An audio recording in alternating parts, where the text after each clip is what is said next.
Bueno, buenas tardes. Good afternoon, everyone. Welcome to Espacio Fundación Telefónica. Thank you for being here today, despite the weather. And thank you for joining us this afternoon to talk about technology and its impact on society. My name is Silvia Arroyo. I'm the coordinator of the programs in Fundación Telefónica.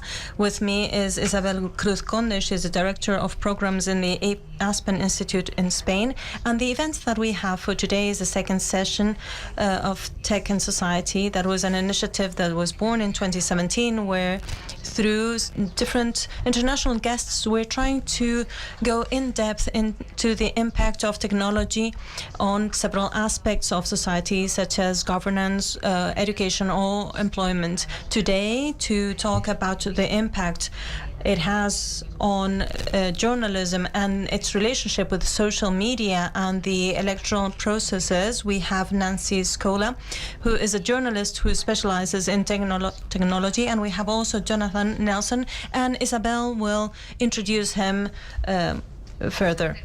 Thanks to technology, if you want to see the rest of the sessions that we have been organizing these days, you can check them out in the Espacio Fundación Telefónica website, where you can watch all these conversations that we have and all the material that we have generated. And I'll leave the floor to Isabel now. Thank you, everyone. Hola.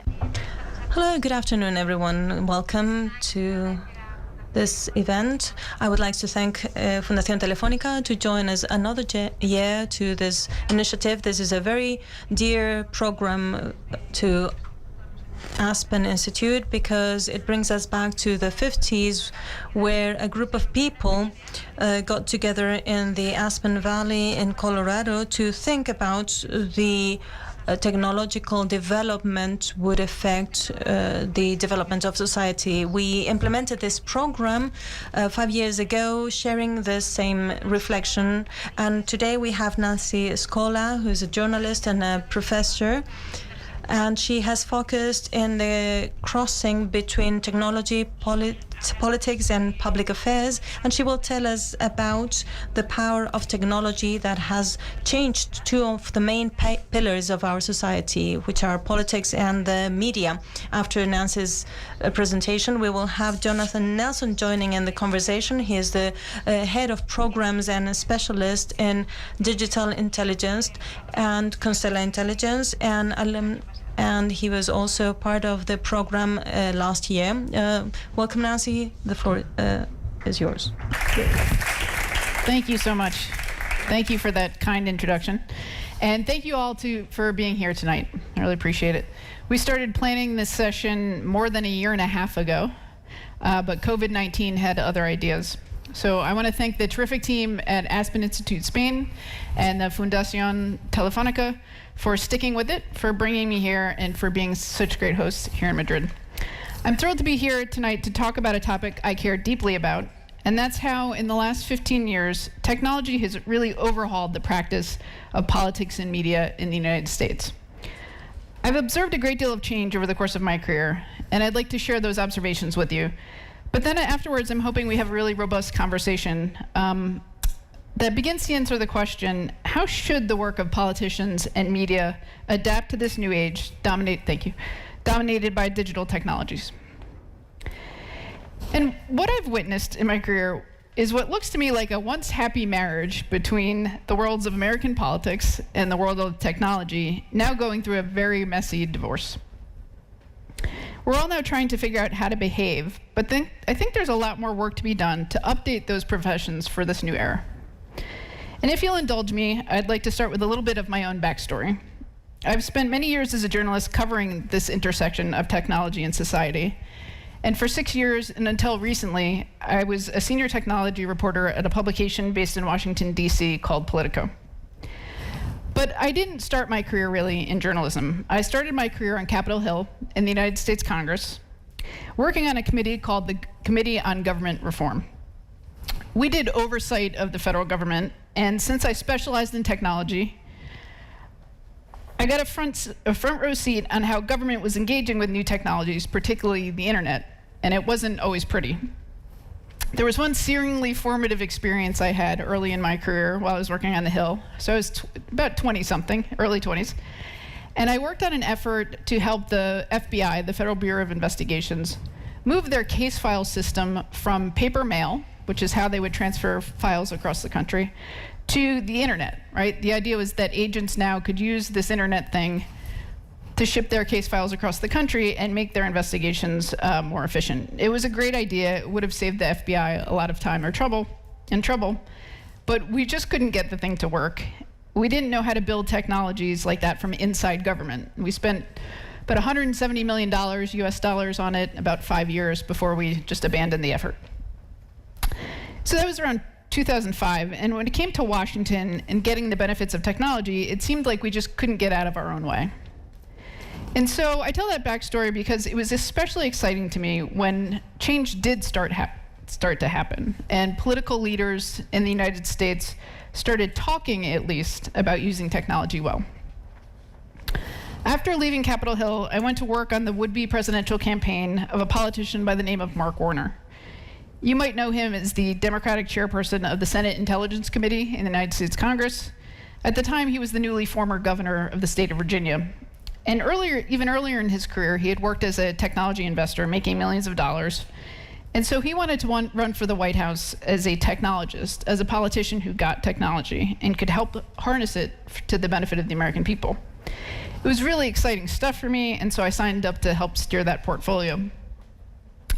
At some point, Mark Warner decided he didn't want to run for president after all, and a politician by the name of Barack Obama decided he did want to run for president. And now this was really exciting because the Obama team really got technology. They used it to organize more than 10 million volunteers with minimal oversight from the head office in Chicago. And they used it to tap into one of the innovations we had pioneered on the Warner campaign, which was online fundraising. These new platforms that made it newly trivially easy for supporters to donate to their favorite candidates, $5, $10, $15 at a time, sort of Amazon one-click for political donations. It was enormously powerful. It sounds simple, but then candidate Obama raised about $500 million through this new technology from about 3 million people. So when Obama came to Washington in 2009, then as the newly elected president, he brought with him this sense that technology could be a powerful force for good. It was not only a boon to the American economy, it was a boon to American democracy. It had empowered more Americans to share their political thinking, to debate ideas, not only with their neighbors, but with people across the country. And it took political campaigns, presidential campaigns, out of the hands of well-paid political strategists in Washington, and put it in the hands of volunteers in places like Iowa and South Carolina and New Hampshire. It made the millionaires and billionaires who had been funding political races less important. And a candidate like Obama was no longer answerable to just a small handful of big donors. He'd gotten to the White House with the help of millions of people who'd kicked in small chunks of their hard-earned money. So that was the beginning of this marriage between Washington and the technology industry. And at this point, the appeal of technology of Silicon Valley was so strong that Obama was eager to be seen hanging out with the leaders of this industry, right? So he would go to dinner with Facebook CEO Mark Zuckerberg, then Apple CEO Steve Jobs. He even participated in a rather strange town hall event at the White House that was moderated by Twitter CEO Jack Dorsey. This was a very close relationship. And the dominant sense then in Washington was that all this technology was so great it should be left alone to flourish. It was too early on to mess with it, and it had too much potential to be the subject of interferences by Washington. And so the technology industry was left to self-regulate. It was the golden goose nobody wanted to mess with, including the media. Much of our coverage at that time was uncritical, if not celebratory. Now, there were some in Washington, mostly on the populist left, that argued that these companies were growing too powerful to ignore anymore. But frankly, we mostly just ignored those people. And while all this was happening in politics, something similar was happening in journalism. Right around the time Barack Obama was beginning this ascent on the back of technology, people in my own field of journalism were getting really excited about what technology could do for us. We were tired of being tied to print, to the slow pace and gatekeepers, including at the tops of our own news organizations. Politico, for example, the publication I used to work for, was co-founded by a reporter and an editor from the Washington Post who had tried and failed to get the Post, which at that point was a 130-year-old publication, to use this new internet thing to cover politics in real time, not waiting for daily deadlines or slow editors. And so when platforms like Facebook and Twitter came into the mix, this was extraordinarily fun stuff for journalists. We jumped onto them with abandon. These platforms had millions of users and powerful global distribution engines that we could use for free. We just couldn't compete with that with the humble websites we were building for our publications. And so often we began shaping our journalism to do well on these platforms. BuzzFeed, for example. Are people familiar with BuzzFeed? Okay. BuzzFeed, for example, was built to entirely ride on the back of the Facebook algorithm. The platforms rewarded faster writing, edgier writing, so we wrote more quickly. We wrote more edgily. And all was well. At the end of this era, there would be sure rumblings that some people weren't happy with this arrangement, like those on the populist left who had argued that companies like Facebook and Google and Amazon had grown too big and powerful. There were some in media who were making the same case. For example, there's the theorist Emily Bell of the Columbia Journalism School. And she was writing at the time, this was about 2016, that Facebook had swallowed journalism and that publishers had lost control of distribution and we would live to regret it. Mostly we just ignored folks like Emily Bell at the time. Then came the 2016 election in the United States, and that pretty much changed everything. And this was the beginning of the end of the relationship between Silicon Valley and Washington. After Donald Trump's entirely surprising victory, people went looking for how so many of us had missed his rise. And quickly, the attention turned to Facebook. In the early days, we weren't talking about the idea that Russian actors had used the platform to interfere in the election. We were talking about the fact that Facebook had let Americans use the platform to share fake news. For example, one post that gained a lot of attention was one that argued that made the point that Pope Francis had endorsed had endorsed Donald Trump over Hillary Clinton, which of course had not happened. 2 days after Trump won, Mark Zuckerberg, the Facebook CEO, was asked about this. And he called the idea that what got shared on Facebook had helped Trump get elected a crazy idea. And this was the sort of thing that got people inside the Hillary Clinton campaign into a white-hot rage. They'd lost an election everyone thought they'd win against a candidate that many of them personally despised, and they were looking for explanations. Facebook, and to a lesser extent Twitter and Google, had abdicated responsibility, they thought, and in doing so had messed with something sacred to this political class, and that was their ability to win elections. And that rage only really grew after the 2018 revelations about Cambridge Analytica and how Facebook had allowed data on its users to fall into the hands of that political firm that had ties to the Trump campaign. And interestingly, at that point, the big technology companies took different approaches. Google, for its part, really kind of just hid. They kind of absented the... Take my microphone. Oh, sorry. Is that working? Okay. Google just really kind of hid, and they absented themselves from the Washington debate. Twitter began at least entertaining the idea that maybe it had been too much of a neutral platform and had allowed too much free expression. It began, it said, recalibrating for other values. For example, the idea that people should be free from fear on the platform, not just have the ability to freely express themselves. But Facebook, for a time at least, tried sticking to its guns. There was a rather remarkable speech at Georgetown University in the fall of 2019 where Zuckerberg gave a talk he called Standing for Voice and Free Expression. Zuckerberg largely wrote it himself, and I remember sitting at the auditorium at the time thinking, oh boy, this isn't going to go well for him. Zuckerberg argued that free expression was making possible exactly the same sort, that Facebook was making possible exactly the same sort of free expression that had made the civil rights movement of the 1960s possible. And my sort of early thinking that this wasn't going to go well for Mark Zuckerberg proved to be true. There was widespread outrage at that, over that speech, and people, civil society, members of Congress, the media, widely found the speech offensive. So this was an unsustainable position for Facebook, and it soon started taking a more active role too in policing and shaping what appeared on its platform. And this hands-on approach had the effect of doing little to calm critics of Facebook on the left, while angering those on the right who argued that the companies were giving in to their liberal impulses and now choosing to silence them. So things were not going great for Silicon Valley and Washington at the time, and then they had an emergency situation on their hands. No politician had better learned how powerful these social platforms were than President Trump. They'd helped make him president in 2016. He has admitted as much himself. And they're really key to his campaign to get reelected in 2020. And the challenge for the platforms wasn't just that Trump regularly violated their rooms and norms by insulting opponents or issuing vague threats of violence. It was that doing so proved to be a political boon for Trump.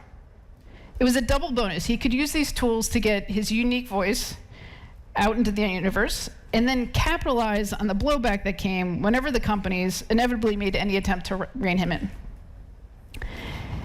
And quickly it became a lesson that other politicians learned too, and this is central to this. Outrage does well on social media. But outrage about social media did very well among the voters that Republican candidates in particular were trying to attract.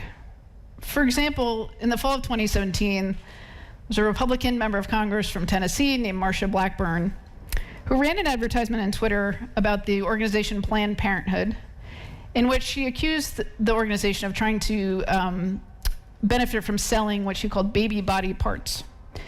Twitter took the ad down, and Blackburn immediately started an online fundraising campaign objecting to what she said was her being silenced by Silicon Valley elites. And that tactic worked so well for Marsha Blackburn that Republican digital strategists began selling it to their clients. The argument was, you put something up on social media, the platforms take it down, you get the press for that having happened, and then we can fundraise off the back of that. As one prominent American journalist put it, it literally pays to be extreme. And these platforms had become key players in American democracy, and Washington at the time was slowly coming around to that realization. Politicians realized that they were dependent on the whims of a handful of executives at these social platforms, and journalists came to realize it too, and no one was exactly happy about it. These companies, again, had been left for years to self-regulate, to operate as they saw fit. But it was around that time that Washington collectively decided this wasn't working so well. It wasn't working so well for Facebook, it wasn't working so well for Twitter, it wasn't working so well for Google or its YouTube platform. But it also wasn't working so well, the thinking became, for Apple or Amazon either. And Washington had, by the midpoint of the Trump administration, come around to an idea that Senator Elizabeth Warren, who's a Democratic senator from the state of Massachusetts, had made in a landmark speech at the US Capitol in the summer of 2016. So this was a conference on antitrust, which was a fairly obscure topic at the time. But until that speech, much of the thinking in Washington accepted the idea that these companies, sometimes behaved badly, sometimes they misstepped, and at that point, regulators needed to step in. But what Warren argued in this speech was that companies were on their face simply too powerful. If they had the power to make these decisions about political speech, they were just too big. She was arguing that this wasn't just a business problem, but a political one. She said, concentration threatens our markets, threatens our economy, but she went on to say, concentration threatens our democracy. And to be sure, there's still a great deal of debate in Washington over this idea of economic concentration, what proper antitrust enforcement looks like. But the idea that the power of these companies is a threat to democracy that was once fringe has moved into mainstream thinking in Joe Biden's Washington. And politicians and journalists are still figuring out how to deal with this new order. What do we do next? Now that we have this new thinking about these companies, how do we adapt what we do in light of this emerging consensus? And again, so I'm a reporter, I don't traditionally deal with solutions, but I think there are a few examples of positive adaptations we're seeing that we might want to continue encouraging. First, we're seeing some politicians, some journalists declaring their independence from these social platforms. We've seen example after example of these platforms changing the shape of elections with their decision making, like Facebook's last-minute decision to ban new political advertising in the very last days of the 2020 campaign without much warning, or Twitter's decision to ban President Trump this past winter. And that's an uncomfortable position for politicians to be in, but there's at least one sign that they might not have to be in that position any longer. And so for a time, the conventional wisdom in Washington in the sort of post-Trump era, or Trump era, was that no one could get elected president of the United States again unless they won social media. Social media had just really come to define the political debate in the United States. To be president, you had to be very good at it. And being very good at it at the time largely meant the Trump model of being confrontational, being controversial. In the Biden campaign, I interviewed them about this at the time, said, we don't do confrontational, we don't do controversial. That's not who Joe Biden is. Joe Biden's not sarcastic. He doesn't snark. He's not going to be sarcastic or snarky online on Twitter. So the political class looked at that and said, well, there's no way he can win. Of course, Joe Biden did win. So I think there are still stories to be written about how exactly that came about. What do we still not understand about the role of social media in American politics if we did not predict the ability of Joe Biden to win? So similarly, we're seeing journalists declare their independence a bit from social media, as well as from platforms like Google News and Apple News. More and more publications are setting up paywalls, very high paywalls that are difficult to actually get around. And those come with their own problems. We're limiting access to the information we're putting out into the world. But at least it's giving us a business model which isn't so dependent on these platforms. Also, we're seeing something in the United States just within the last year that's noteworthy, and that's the rise of journalists moving to subscription newsletters, right? They're leaving publications, going independent, and launching their own personal subscription newsletters with the thinking that this format rewards a slower pace and arguably more thoughtfulness than social media does. But those are just behavioral changes, so what about structural ones? And I think a bright spot is that we're increasingly coming to see these companies as a whole tech ecosystem, as a complex system. They aren't just independent one-off businesses, which is the way we've treated them in the past, but a series of interlocking parts that need to be better understood that way. And we're seeing that sort of thinking at the Federal Trade Commission in the United States, which is the body that's charged with overseeing the US economy. The FTC is somewhat controversial in Washington. Not everybody agrees with their current approach of attempting to break up companies like Facebook. But the approach that it's taking of investigating these companies is worth taking a look at. They're attempting to understand exactly how some of these businesses work. For example, how does Amazon really treat the third-party sellers that operate on its platform? What does Facebook really do with the data it gets from Instagram? Those are key questions that we really don't have answers to yet, but the Federal Trade Commission is investigating. And if they get real information from these companies, if they succeed in this effort, it'll give lawmakers and regulators the sort of insight into the real causes and effects that drive Silicon Valley that we just don't have right now. And I think on the journalism side of things, we're getting better structurally too, as understanding these companies as complex systems. We're far from the days of celebratory coverage, but we're still on the tail end of an era that focuses mostly on the bad behavior of these companies, right? Facebook makes a decision people object to.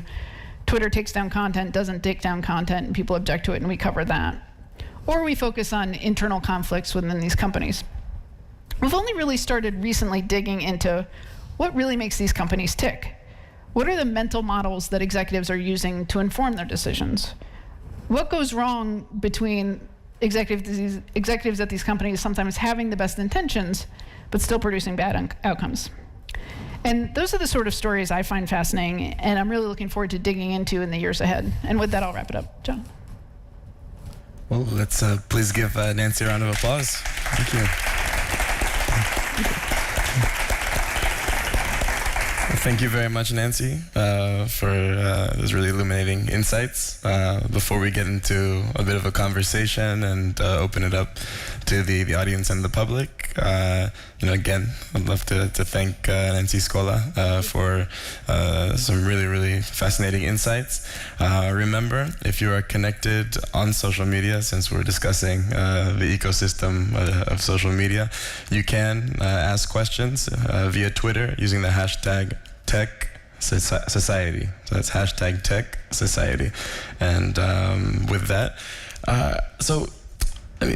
you really depicted an interesting evolution with some really key anecdotes there of this overhaul of politics and media, as you mentioned, which kind of leads me, I think, to see the current state of things through a prism which looks at journalism very much at the mercy of these different platforms, right? Of these sometimes algorithmic changes, sometimes executive decisions, which can begin with good intentions. And you mentioned some of the actions, the behavioral actions at least, that journalists and publishers can take, including kind of declaring their own independence, paywalls, subscription style services. But how effective are these sort of behavioral approaches? Obviously, I think the structural approaches are the long-term goal, but how effective have the behavioral approaches that you discussed been in your view? Yeah, I think at least in the early going, I think some of them have been pretty effective. We're seeing publications that were once, chasing after online traffic because the only way of being sustainable as a journalistic outfit was getting eyeballs that would make it worthwhile to run digital advertising on their sites. I think we're seeing publications, and I can name a few of them, but that are adopting these paywalls and finding it to be a pretty sustainable model. The New York Times, for example, they have a low paywall, but their subscription numbers have skyrocketed in part because of their coverage of President Trump. But smaller publications as well have experimented with these paywalls. Wired, for example, publications like that, they found it pretty profitable. And it does, I hate to recommend them too strongly because I think it does limit our reach, which journalists don't love, but I think it is also can be destructive because we're only reaching populations that can pay for our coverage. But I think it offers us a little bit of a path ahead that, some ability to hope that we don't have to be so tied to these social platforms. Great. And just kind of you spoke heavily about the regulatory possibilities, yeah. And also kind of the current environment around the politicians' approach and responsibility towards the matters that we're discussing.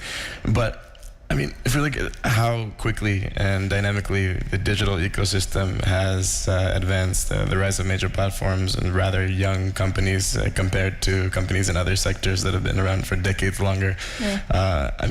Regulating the tech economy and the digital economy, I think requires a certain level of adeptness and agility in terms of the changes themselves and understanding completely new paradigms that don't necessarily have any other parallels in many sectors. Working on Capitol Hill directly with politicians themselves in the U.S., do you see, that these politicians are prepared, are ready to address kind of these really nuanced and quickly changing challenges?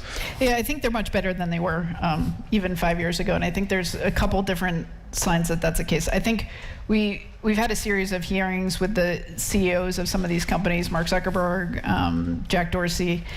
And the early questioning in some of those sessions was pretty embarrassing. It was sort of became the butt of jokes. And over the years, they've gotten a lot better at doing that sort of questioning. Part is because they're hiring more technical staff. There's been a real push to, in addition to the lawyers that have always filled Capitol Hill, to hire on technologists, right? So there's some programs. There's one called Tech Congress, which pairs congressional offices with fellows who have expertise in tech and tech policy. And you can see their fingerprints on the actual questions that members of Congress ask. You can look at that and say, okay, John wrote that, Sally wrote that. They're getting, they're really kind of having an impact. We're also seeing, and this was hugely surprising, President Biden appoint people to positions, real decision-making positions with power, who came up as tech industry critics. The head of the Federal Trade Commission is a 32-year-old woman who made her career making the argument that Facebook, Amazon are too big and need to be broken up. Her appointment to that position was a shock to Washington. And you can argue whether or not she has the right approach, but she knows what she's talking about. She's built her whole career on this. Same goes for the people running competition policy in the White House.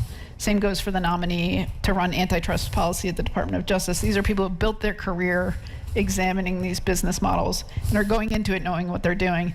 That was never the case in the past, right? It was the having expertise in technology policy was not a qualification for running the FTC or the antitrust division of the Department of Justice. Now it's sort of the prime thing candidates are judged on. We haven't seen them actually do much yet. You know, we're only how many months into the Biden administration? But it's the sort of people who a year ago you would have said, if you want to create real change at these agencies, appoint X, appoint Y, and President Biden has appointed them. Sure. Right. So they're in the places where they need to be to influence potential change. And you did mention when speaking before that you could comment further on what actual antitrust legislation could look like. And I think many of us are left with that question because, as you just mentioned, not too much has been done just yet. I have an additional follow-up question on that because I think you've also alluded to the fact that regulation isn't the embodiment of all of the answers to the digital economy, but it might be one of the most immediate expressions of how to address it. Yeah. So could you talk a little bit more about now that there are individuals with the type of mindset to influence through legislation, antitrust, how could that look like over the next 5 to 10 years? Well, I'm going to dodge the question in a way and say that the people being appointed these positions, one of them's been in office 2 months, one of them's still in the nomination process. So we're kind of still in the early stages of seeing whether or not this is going to have any actual impact.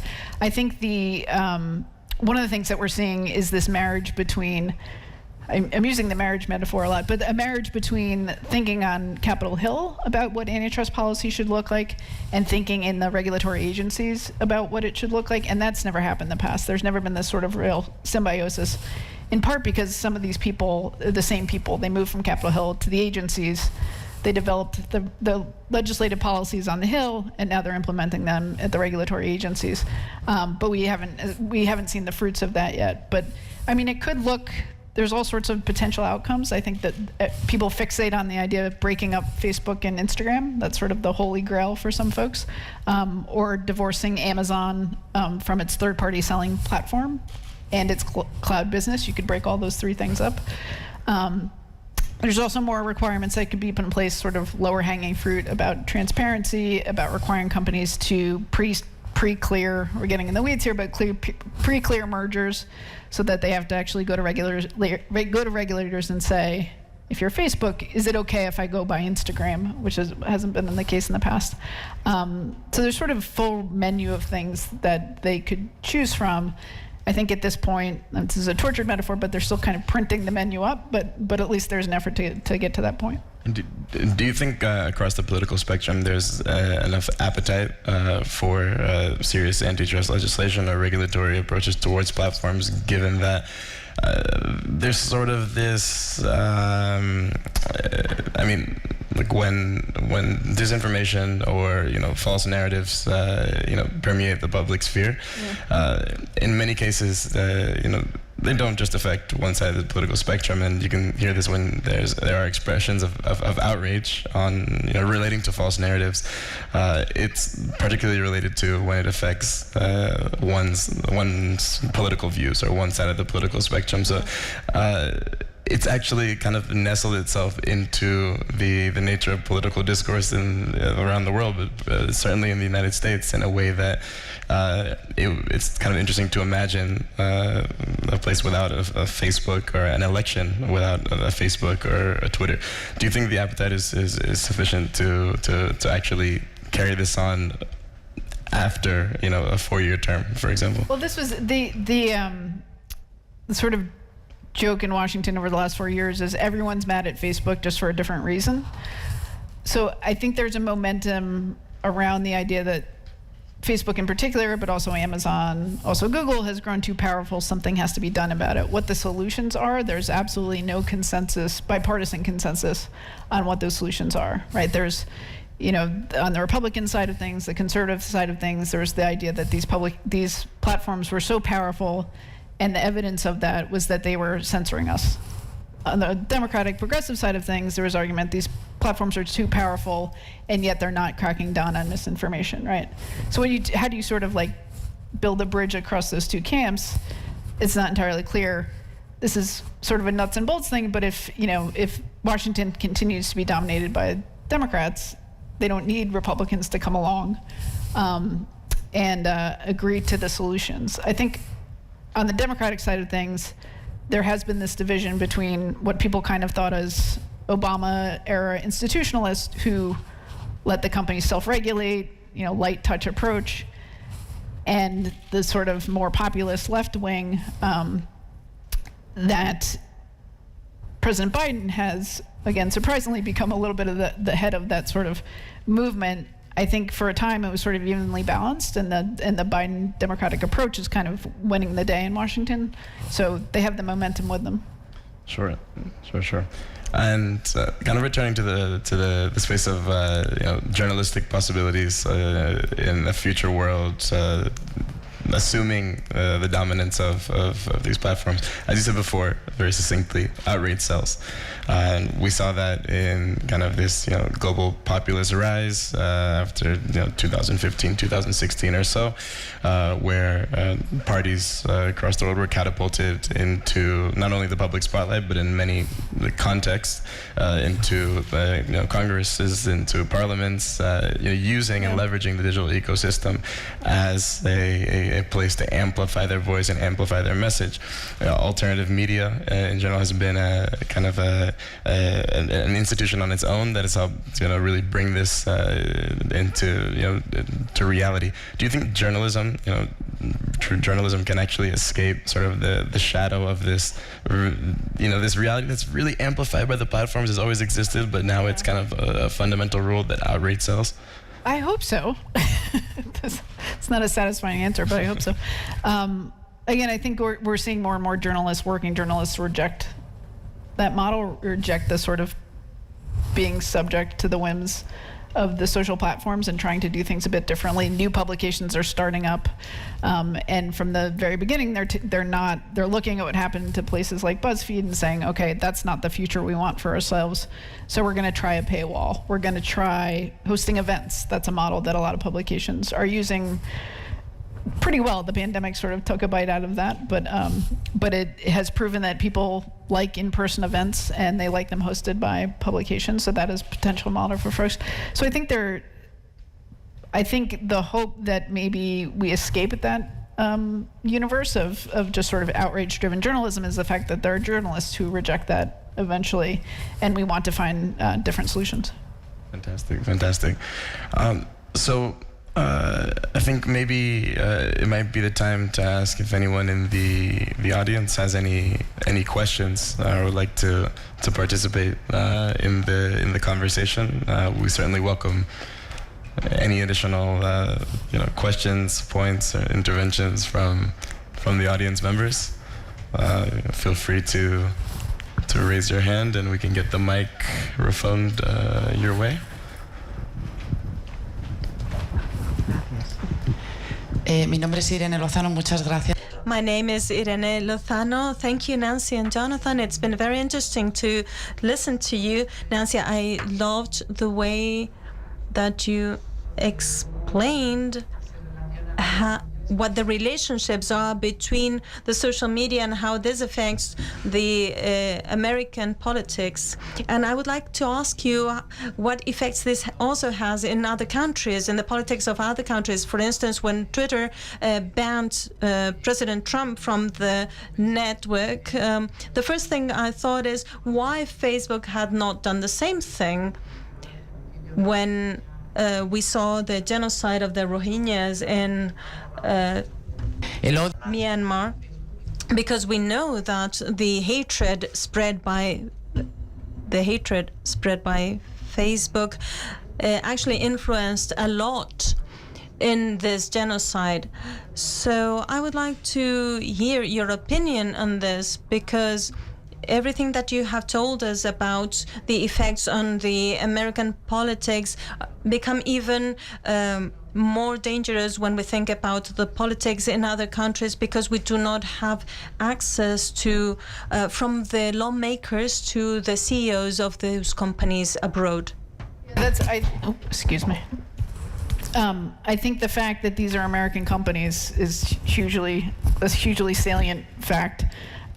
We talked a little bit in an earlier session about the idea that part of the feedback loop in American politics is that something happens on one of these platforms, the political opponent that is either the target of that or suffers because of the thing that happened calls Facebook. They call executives and say, did you see what he said? Did you see what she said?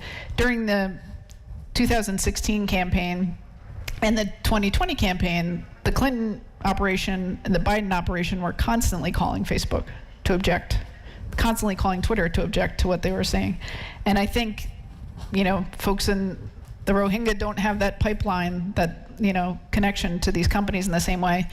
And the companies themselves have really tried to globalize to be able to better deal with these local political contexts, but they just don't have the firsthand knowledge of what's going on in those places in a way to be able to make thoughtful decisions. And so they tend to take a little bit more of a hands-off approach. The tweets that got President Trump kicked off Twitter, they were not explicit threats of violence. They were sort of subtle signaling to his followers that go ahead and invade the Capitol on January 6th, and I'll look the other way, or I'll support you. It took some interpretation, some knowledge of American politics to be able to read those things as particular threats. And again, these companies just don't have that sort of institutional knowledge to make those the calls in other countries.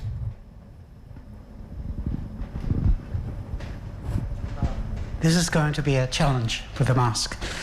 Do we need to get some kind of imperfection back? I mean, these platforms, are they too good? When reading what we are, what we want, are they too good? Do we need journalism? And I think that there's a distinction here between politicians who want to read as perfectly as they can our preferences, our political preferences, companies who want to sell, and they need to read us our wishes, our desires as perfectly as possible. No. But journalism maybe doesn't work that way. If they read us too well, they provide us with the things we don't need. They are pandering to our worst angels, so to speak. It's interesting that you make that distinction, though, that politicians, that citizens benefit if politicians have a good read on their wishes and desires, where they don't benefit if journalists have a good read on those wishes and desires, which is an interesting, because there is the argument in politics too that what these tools have enabled politicians to do is simply say what the constituents, their would-be voters, want to hear, and not actually act on their own principles or values. So it's sort of an interesting, I think in terms of the idea of like obfuscating our identities from these companies, it is something that there has been, there's been a little bit of talk about that the companies react so strongly against it, and this kind of goes without saying, is because their models are based on knowing exactly who we are and what we want. That's the innovation they brought to the advertising landscape. Was, the traditional thing about advertising is half of it works, but nobody knows what half. The idea was, with social media, people could have a better sense of what advertising is actually effective. And just one more point on this, and I think the anger that we saw at Facebook, in particular, in part was, I mentioned this, the idea that they were interfering with elections by constantly changing the rules, constantly tweaking what kind of data politicians could get on the people who were following them. That really annoyed people in Washington. It annoyed regulators, it annoyed lawmakers, it annoyed their staff, right? Who were putting a lot of money into these Facebook ads, and suddenly they didn't have the insights that they once did, or they weren't as effective as they once did. So part of this is the power of these companies to actually target people is something that makes them the subject of concern by lawmakers and regulators, but it's also the reason they're so invested in how these platforms actually turn out. Great. So we have a question from the hashtag Tech Society, which is somewhat related to the question and response just offered. So, Nancy, do you consider that there's any possible business for big tech that is not based in the attention economy or surveillance capitalism?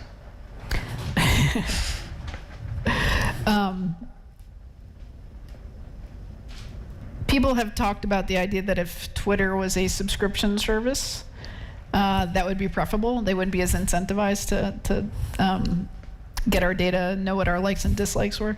I think as much as people say, oh, I would pay $1 to use Twitter a month, I think it wouldn't actually. I think it's so ingrained in us at this point that these services are free.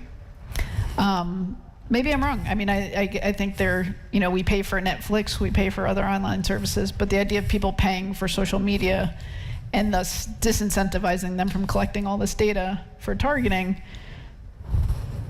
I'd like to see someone try. I don't know if I'd invest in the effort. Sure. It's for the platforms themselves that any serious shift in the business model is a bleak possibility. And they don't really have much motivation right now because it's, at least for some of them, it's working very well. Absolutely. And I'd like to bring it back again to the audience. We had some great questions. If anybody else would like to participate. Questions? All right. Well, feel free to raise your hand as the discussion continues, and we'll be sure to send the mic over. So, I mean, you mentioned, kind of this promise of, Mark Warner and then Obama as politicians or political teams who got technology, and we obviously discussed before, the entrance of new profiles on the Biden team that understand technology itself. There's another question. I think you're uniquely positioned to answer this because, and this is maybe a uniquely, maybe not American question, but the pipeline of individuals, of professionals who work in government themselves, and then go on to work in the industries or in the kind of the lobbies that really inhibit in many senses legislation that would kind of cut the supremacy of these major organizations. It's well known in the oil industry and the pharmaceutical industry. Is that rather present as of yet in the technology industry, and do you see that being kind of an inhibitor to potential future legislation? In terms of the revolving door of people moving out to companies? Exactly. Yeah, absolutely. I think that in the Obama administration, when people cycled out of the Obama administration, they went to Silicon Valley. That was sort of the natural career path. Right. There are people, when they leave the Federal Trade Commission, they cycle out to Silicon Valley. That's the natural career path. I think it's still a factor. I think people are still, when you work in government, you're often thinking about your next job. And for a lot of people, their next job would traditionally be in technology. I think it's absolutely in people's minds when they're regulating these industries that they might, very soon be asking for a job from these very same companies. There's just recently in Capitol Hill, there's a Senate, I don't want to name names, but there's a Senate committee that has oversight of some of these companies, the telecoms, that sort of thing. And they recently lost a couple people directly to the companies that they do oversight, that they had traditionally done oversight, or in the past had done oversight of. And there's no real restrictions other than, people sort of give them a hard time for a couple days, and then the pain wears off and they're out to their, profitable new job. Yeah. Wow. Hi, Nancy. Thank you very much. My name is Lotte van Bohemen. You're talking a lot about the changes that have happened in the past, that Facebook and Amazon, all these companies have grown really fast, really big, and how we were not really expecting those kind of changes, and now we're kind of catching up with that. What kind of thoughts do you have looking at the future? Because these companies are so quickly advancing, what kind of technological advances do we need to look out for, and might be a problem or an issue in politics or in other kind of fields in the future, and what kind of solutions could we give in those areas? It's a great question. I don't know entirely. I think just the cutting edge technologies like facial recognition, that's a big subject of interest in Washington right now, in part because it's technology where there's a lot of unanswered policy questions, right? Exactly how should facial recognition be used in commercial contexts, in law enforcement contexts. It's also a particular topic of concerns because big companies are getting into the facial recognition business, right? So Amazon is one of the lead sellers of facial recognition technology. So you're marrying these sort of new, untested kinds of technology with companies that can really scale them very, very quickly. And the thinking now is, let's not wait until it's already been deployed to every police department in the United States.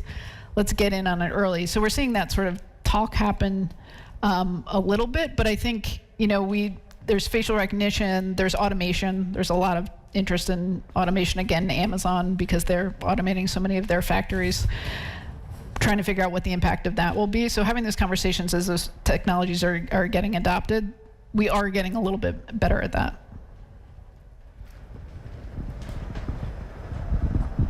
Thank you.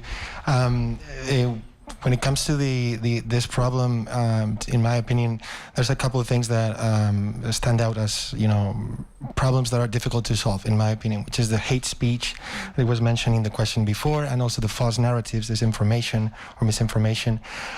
So particularly related to this topic, I think these platforms tend to have an incentive to, maybe it's code in the algorithms, or maybe I don't know how it works exactly, but they tend to have that incentive towards letting these speeches explode sometimes, just because how it goes, because it creates engagement, it creates likes and retweets. So that cycle, is wrong. And do you have any ideas on how to disincentivize this through regulation or through, I don't know, I mean, it's more of in the side of the platforms, because it's very, very much inserted in how they work. But I think this is part of the problem when it comes to, all of the negative, problems they create in the public sphere. So any ideas on how to, through regulation or through any other idea, how can this be solved in the long term? Because I feel this is one of the big problems, right? So so Twitter has been the focus of a lot of the discussion around hate speech in the political context in the United States, just because it moves so quickly. People tend to use that platform for sort of mixing it up with people that they disagree with. Twitter's response traditionally had been, just because it's hate speech, just because it makes people feel bad, doesn't mean it's illegal. And if it's not illegal, we're not going to take it down. They stuck to that. I mentioned that they sort of had a change of heart at some point after 2016. They stuck to that for a long time. At some point, they said, there are other values that we have to weigh against. And, things like freedom of assembly. If people don't feel comfortable organizing on Twitter, that's not okay. We can't just overprivilege free speech so that people, and then cut down on these other values. What companies have to believe is that by reducing that sort of speech, it's going to be beneficial to them over the long term. They make arguments that they believe that, right? Facebook will say, well, if people aren't comfortable on our platform, nobody's going to come back. That's not true, because people keep coming back to Facebook. I think the sort of cynical answer is the only way companies are going to make decisions on their own about speech is if they fear other regulation, right? Because we're not going to regulate speech anytime soon in the United States. It's just what sort of the building block is. You're free to say what you want to say. If the companies fear being regulated on privacy or competition grounds, then they suddenly start rethinking the rules that they have around content. And when it comes to false narratives, same idea, right? It's been it seemed like in the United States we were reaching some sort of consensus around misinformation, disinformation. Then the pandemic happened, and this split. I mean, I don't know if it's possible to see from not being in the United States, but the polarization between sort of two camps of you're pro-mask, pro-vaccine, anti-mask, anti-vaccine. There's just like, everyone just sort of separated into two parts. And the tech companies really sided with the sort of pro-vaccine, pro-mask folks. When that information changed a little bit, when the CDC kind of, some of our guidance that we'd issued in the past were kind of adjusting, which happens in the course of a pandemic, and that's how science works. And that was really taken by those in the anti-vaccine, anti-mask community as the companies just adopting the Democratic Party line, right? So the things that had been misinformation, the CDC kind of shifted. Now that was no longer misinformation. Where on the right they say, just because a Republican says it, the platforms are going to categorize as misinformation. So that seems to kind of really set us back a bit, where we're reaching sort of like, okay, we have a basic understanding of what counts as fake. The contesting of basic information around the pandemic, I think, is really kind of, we're not having those conversations anymore because it's completely clear we don't agree on sort of the same body of knowledge. Thank you. Just kind of hooking into that question, I'm just curious, what kind of role does ethics play in these kind of conversations, and how do we have a philosophical standpoint on ethics in politics, in journalism, or even in these tech industries? What do we see as an actual truth? Is that a scientific truth? Is that a societal truth? And how do we use that to then make these regulations? Ethics just doesn't really factor into the conversation. I'm off, I think. I think that's a very interesting point that you're making then, because if we're talking about false news or hate speech, isn't that in a big part a question of ethics?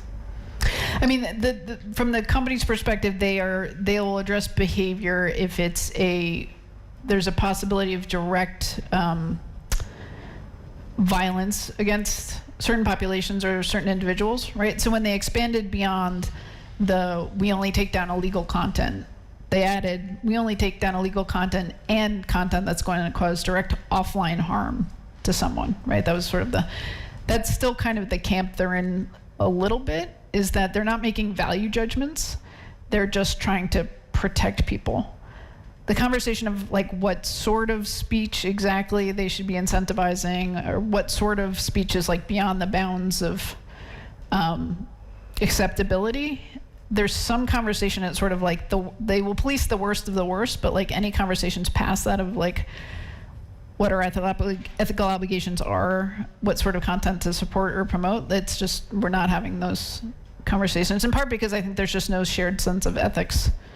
Sounds very depressing being an American right now, but just there is no shared sense of ethics. I mean, there's no the sacred nature of the vote is not something we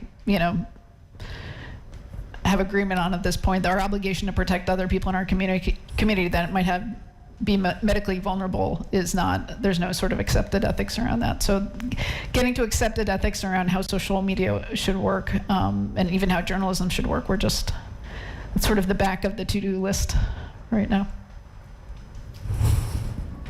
Yeah, do we have another question?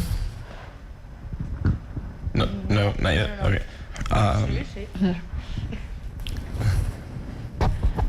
Yeah. So you were before you were talking about some journalists and some new publications are like trying to escape this social media environment. Mm-hmm. But is it possible, like not being part of the social media conversation, not being on Twitter, not being on Instagram, because in the end that's where the potential readers or where the audience is. So once this monster or whatever is so big, is it really possible? And if it's not, is there a risk that all this artificial intelligence that they're using to target people ends up like killing journalism in a way that that journalism is not read anymore, just news, like the news you just want to read. Yeah. I mean, I think that the reason I point to some of these early experiments in paywalls and subscription models is that they actually seem to be working.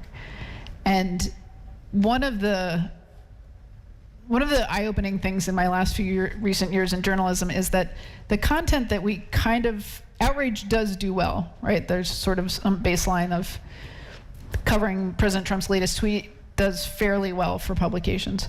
What we started to learn at various publications I've worked for is investing in really long-form quality journalism actually does very well. As long as you're using the metrics of how long are people spending on our publication, reading that content, how often are they coming back after they read that content. So kind of rethinking the models for, okay, we get a lot of clicks when we sell outrage. Other styles of journalism are proving popular, and can we build business models around them? I think it's not as impossible, I think, as the idea that, no, there's sort of this giant forum that is Facebook and Twitter, and if we leave that, there's just no other options. There seems to be profitability there. There seems to be attention we can get amongst audiences. We have to invest in experimenting in those spaces. But I don't think it's that dire. I think there's, because in some ways the attention we're getting in those platforms is cheap and quickly disappears, and the benefits of it aren't very long lasting. We're building more sustainable models that built on the back of things that we can actually build a business on. So I think there's hope, and I think that the reason new publications are trying this is because the last publication that opened before them did pretty well, right? We're seeing people find success, so other people are doing it. So I don't know, I'm hopeful. I might be deluding myself, but I'm hopeful because there does seem to be life outside these platforms. Thank you for the questions. Really great questions from the audience. Really great questions from the audience, by the way. I think the common theme I've been hearing is this desire to understand what is it that moves the needle, right? What is it that when Jack Dorsey's team announces a few years back that they're banning all political ads, right? Every time Facebook makes a declaration of increased transparency into their algorithm or into their political their database of political ads, for example, is it? And this may sound incredibly cynical, but is it just that pragmatic business sense of knowing that if they permit too much hate speech, they permit rampant disinformation, that it will eventually hurt them? Or is there actually, in these conversations that you have, some deeper ethical impetus, following on some of the questions we had before? I think it differs from company to company, right? These are human beings, and they all have different impulses and motivations. I think Twitter, again, maybe I spoke too glibly, that the idea that ethics don't play a role. I think Twitter really a small handful of people looked at the world and said, okay, we're being destructive. We don't want to do it anymore. We can still be profitable as Twitter is, by taking a different path. And so they made that decision, right? I think this is why I talked earlier about the mental models these executives have, because they're coming at the world the way we all have a framing about how the world works and making decisions within that context. I think often Mark Zuckerberg is, driven by the fact that he has to keep this very profitable company going, right? A lot of the American economy actually runs on the back of these companies. I mean, if you look, one of the jokes is, every American's 401k is built on Facebook, Amazon, and Apple. These are huge, huge companies and hugely important in the American economy. So the people running these companies are thinking, I can't just kind of break this thing. But I think there's still room for them to make decisions that keep the companies profitable, but also follow along with their sense of how the world should work. So part of it is we see changes within the companies, new people take leadership positions, and the companies will sort of slightly change their direction. Interesting. And because these companies, the key companies that we're considering in this conversation are American, I think there's an assumption here that American lawmakers are the ones that have to address, or at least some of the key actors who have to address this problem directly. there have been efforts in different places in the world, in Europe, in Germany, for example, the NetzDG legislation, which penalizes or heavily fines tech companies for not taking down hate speech within a predetermined amount of time. For example, heavily criticized for its obvious limitations, and for also for overreach, as would be natural with any law addressing speech, but an interesting experiment or legislative experiment into what can be done. I think there are several others. How outward-looking are American politicians in terms of experimentation and the possibilities of what can be done in their own regulatory environment that obviously affects the entire world? So what happens in Europe on tech policy is hugely influential in the United States because American lawmakers and regulators are embarrassed by how little they've done and how aggressive and energetic their European counterparts are. They don't agree on the solutions, but the fact that regulators and lawmakers in Europe are taking this stuff head on is motivating to them. It lights a fire under them. So I think that does play a role. One of the, in sort of a granular level, the debate over GDPR, the General Data Protection Regulation, did I get that right? Has set things back a bit because there was this sense that, wow, Europe's really taking on privacy in the way that we've never managed to do in the United States. They're being very ambitious. There's a sense it hasn't gone that well. And so that has sort of colored the debate over, well, Europe tried this thing, that wasn't right. We don't know the correct path to take. And the idea that, well, Europe figured it out, and now we need to scramble to catch up, that's no longer there because the fact is, the sense is, well, Europe hasn't figured it out, right? So we still have a little bit of time. Sure. But I don't think you can diminish or in any way underweight the idea that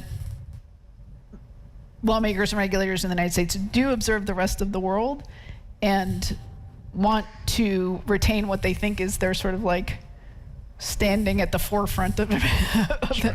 the democratic experiment around the world, and don't want to be embarrassed by what other folks are doing. Much less so in other places. I think like places like Australia are a curiosity, like we keep an eye on Sure. what they're doing, but it's not the same sort of competitive aspect that we have with Europe. Great, really insightful, thank you.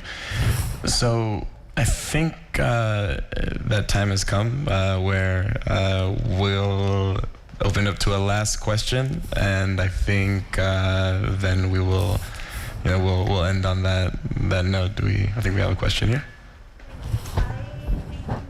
Build up on your answer about the regulation on both sides of the Atlantic, because it seems that the US and the EU they are going in parallel directions, but they are not meeting at some point. So we have seen that with the Privacy Shield that has been invalidated by the Supreme Court in the EU, and this is mainly about how data is managed in the US and how the government can use data.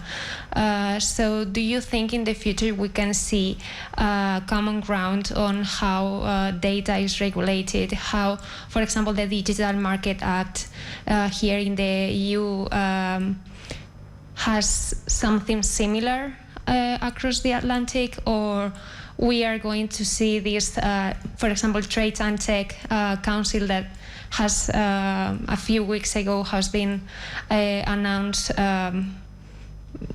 coming to common decisions and common ground on this?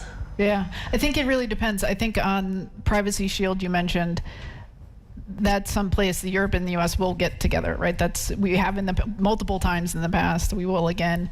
I think the reason why that's entirely within the realm of things that Europe and the United States will come to common ground on is because it's small, right? Privacy Shield sounds like a very big thing, but it's actually, let's set up a few basic mechanisms for transferring data back and forth, right?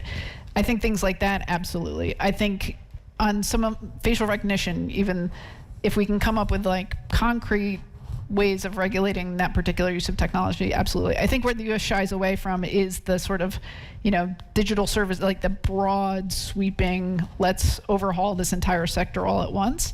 I think that there's a sense that Europe does that sort of approach. It's not the American approach. And so trying to mesh those two things up, I think there's not a lot of prospect for that happening, I don't think.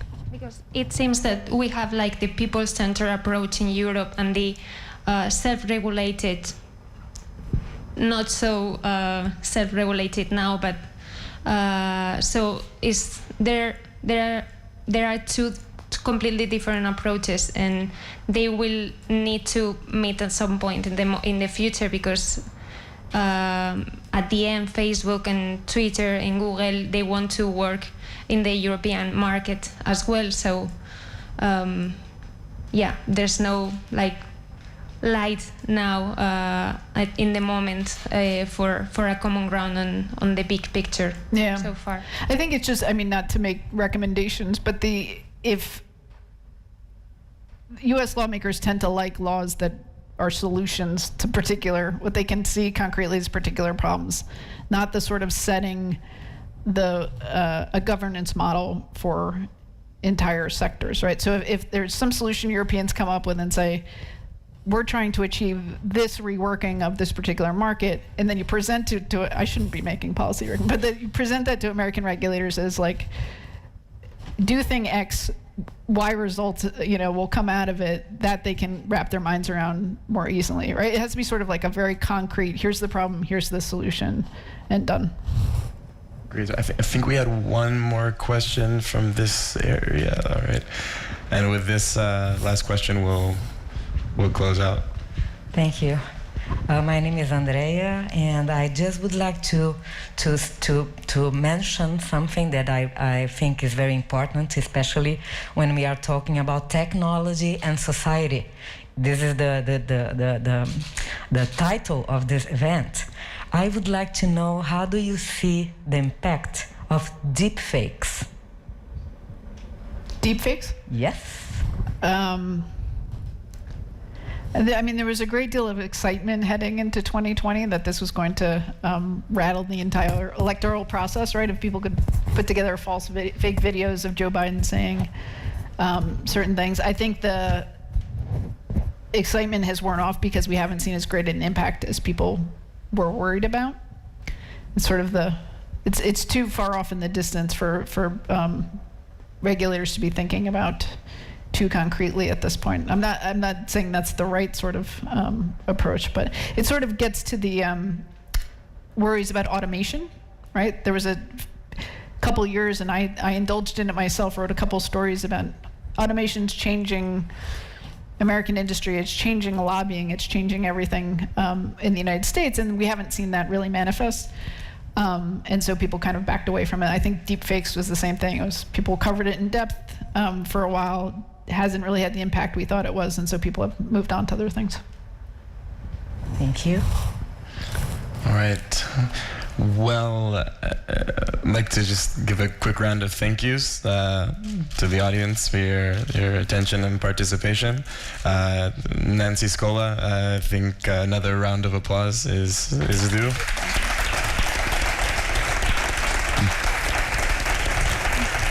It's been a pleasure.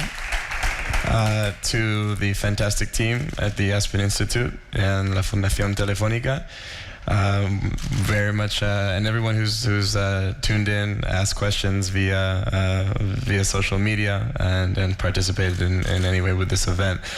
I really hope that this has offered some food for thought on this very fascinating intersection of technology and society, in which many thematic elements are present, some which we covered today, including media and journalism, and the impact of the digital ecosystem and emerging technologies on the actual political, the wheels of the political infrastructure itself, and the media ecosystem and the way that we engage with it. So with that, I think we will close off for today, and thank you very much. Hope to see you very soon.